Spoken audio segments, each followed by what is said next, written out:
Today on Focal Point, we are going to hear about what really goes on at the Office of Academic Advising with my guest, Jason L. Roscoe, Department Head of Academic Advising, and learn about the Video Game Club. Stay with us.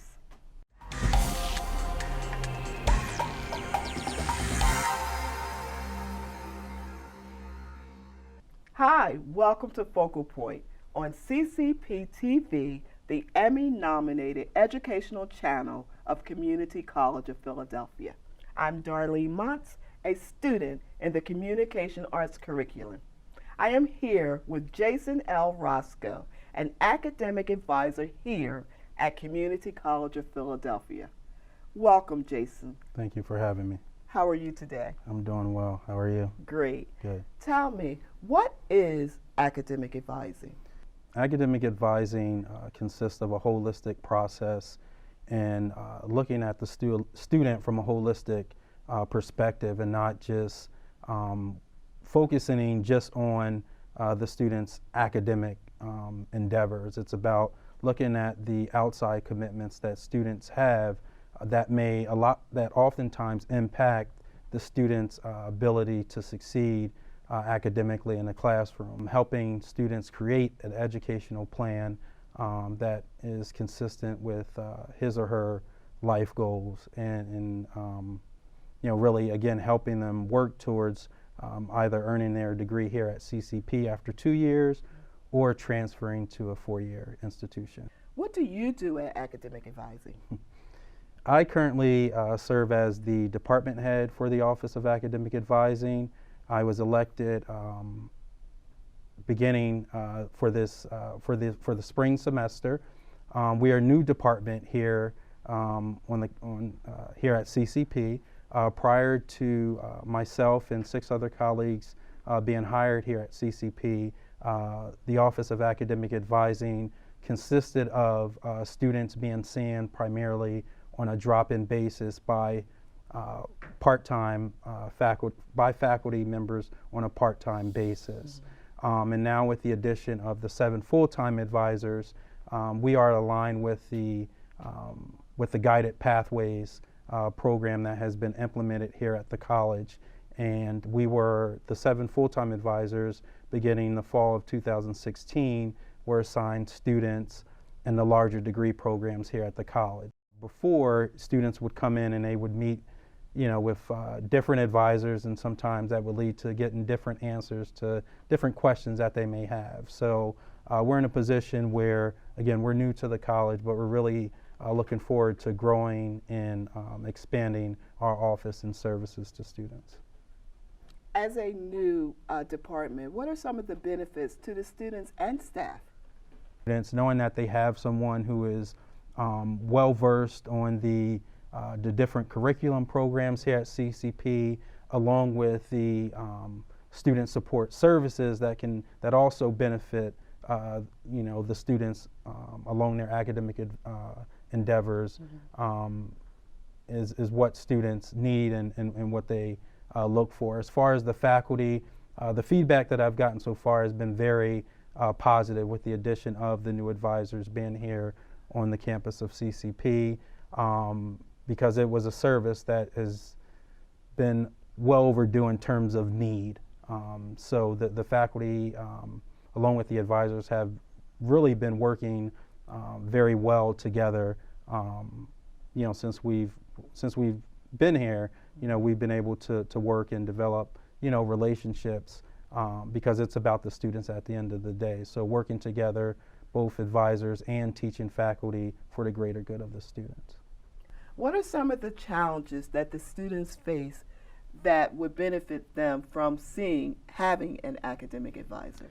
One of the biggest challenges that we've seen here at CCP is the fact that there are many students here who have exceeded the number of credits that he or she needs as it relates to their degree. In other words, there's several students here who have 70, 80 credits who, in that case, should have graduated. And I think because there was a lack of full-time dedicated advisors, I think the reality is, it served as a detriment to, has served as a detriment to some of our students in terms of not, still being here and not having earned a degree, but they have, 80 plus credits. I think that, with us being here, we're able to help kind of bring in and monitor students more closely in terms of really looking at their degree program evaluation, make sure they're taking the correct courses, and those types of things are what bring students into our office. Making sure they're on track to earn his or her, degree, making sure that they are taking courses that are applicable to the degree that he or she is seeking. Do you have any memorable moments that you would like to share with us? What's been most memorable is just the great colleagues that I'm surrounded by, the great faculty and staff in various departments, the positive relationships that I've been able to build, more importantly with the students. The students here at CCP are, phenomenal. A lot of them come from some very difficult, backgrounds, and I can relate to, going through so many different, issues. And when I can, I try to relate to different students and let them know that I walked in those same shoes, and that, you can do anything, that you want to accomplish, and that, success begins with attitude. So I try to instill that, into the students that come into, our office, and the other advisors, their approach is the same. We want students to feel welcome. When they think of academic advising, we want them to feel like, man, I can go to this office. I'm not going to be judged. I'm going to be valued. My work, what I say, I'm going to be listened to, and just really giving students that place of comfort that for a lot of students they don't necessarily have outside the doors of CCP. Thank you, Jason, for talking to us about the Academic Advising Center. Thank you for having me. It's been a pleasure. Yes. Now we are going to head into our next segment.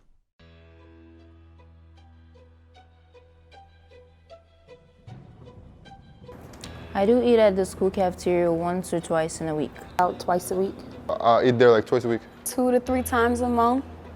The school that the college offer is not that healthy for students and is not 100% good, but sometimes they do switch what they cook.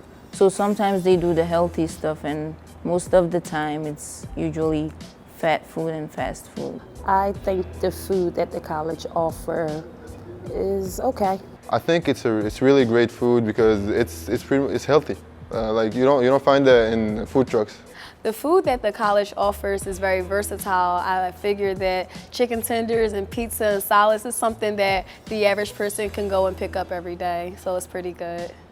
The cafeteria prices it's really not that good for us students, because if you get in like the chicken tenders, it costs like $4 and some cents, and for us students, like, we have other stuff to use money for, and some of the students here, they pay out of pocket. So I think the prices should be a little bit reasonable. I think the cafeteria prices are a little high. That's my only problem with the cafeteria, that it is a little bit pricey. The prices are amazing. Actually, cream of wheat is very cheap, and that's my meal, and it's under $2, so it works for me.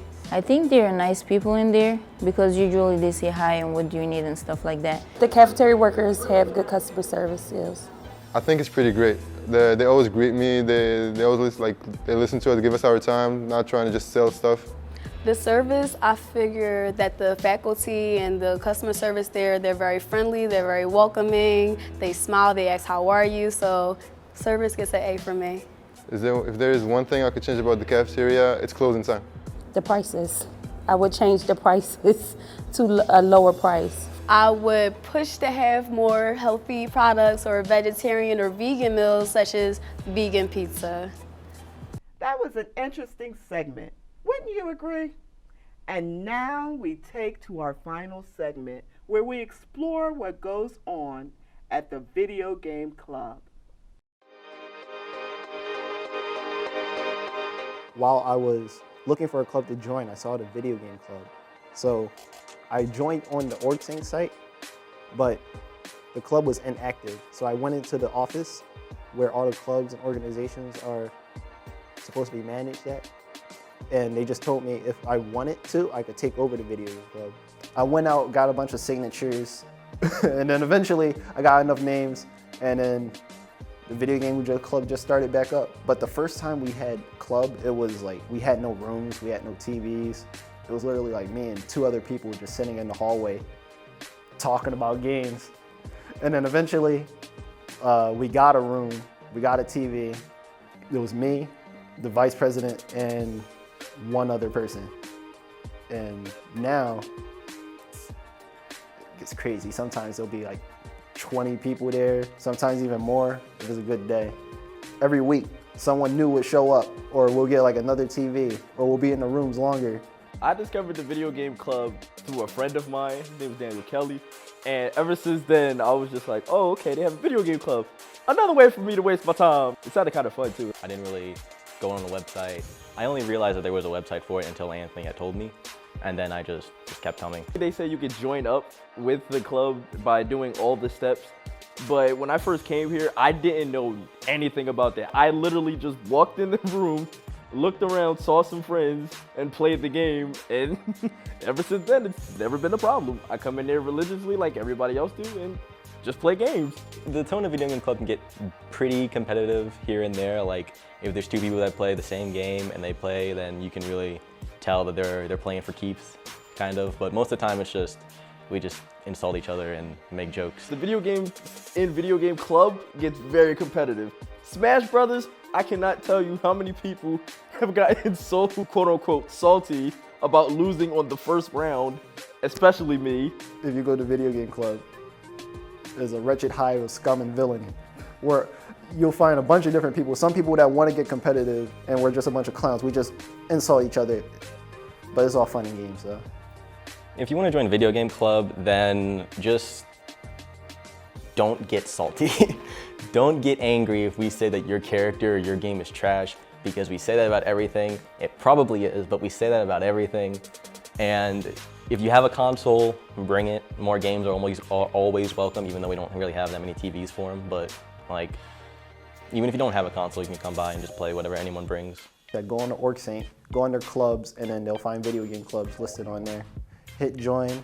All of our dates are already listed onto the site. So if they ever want to show up, Wednesdays and Fridays, S208. That's the room that we officially have. The video games they usually play in video game club is Smash Brothers. But yes, it is a couple times where people will bring in a system like me. I'll bring in my Xbox One. The first one that we had in our house that I played a lot was probably a PlayStation 1. We had GameCube. We had Nintendo 64. My favorite game to play at Video Game Club is probably Tekken Tag Tournament 2, or any of the anime fighters that one of the members will probably bring, like Guilty Gear or something like that.